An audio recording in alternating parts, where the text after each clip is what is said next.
From News 19, I'm meteorologist Daniel Bonds. We are tracking the tropics. We're watching this low pressure system just east of the Bahamas.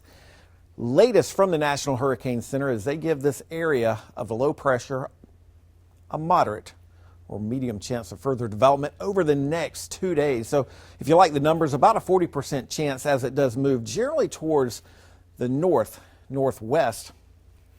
It's going to increase the moisture for us here across the Midland. So this is something we'll be watching pretty closely. A little bit of a sneaky system here. You can kind of see our satellite loop showing a little bit of a rotation, officially being called Invest 92L, a tropical wave at this point moving towards the west-northwest at 14 miles per hour, winds of 35 miles per hour. These are the spaghetti models pushing this towards the coast of Florida and then kind of turning it more towards the north and eventually towards the north and east. So again, this will be something we'll have to watch closely through tomorrow. Forecast model shows a rotation there. You can kind of see it here. This is our in-house forecast model showing that rotation. This is Thursday or tonight at 8 o'clock. You notice it continues to push towards Florida and Georgia, bringing in some moisture for us. This is Friday, early Friday morning, and as we get to about 9 o'clock Friday morning, a pretty good little rotation here. So again, maybe a sneaky system that could develop into something as we go into the last day of the work week. This is Friday afternoon. You still have that rotation, that moisture building into parts of South Carolina, Georgia, and even Florida. And then as we go into Friday evening, still more moisture kind of moving in for parts of the Carolinas, Georgia, and even down towards Florida. So again, this will be a system we'll kind of have to watch pretty closely.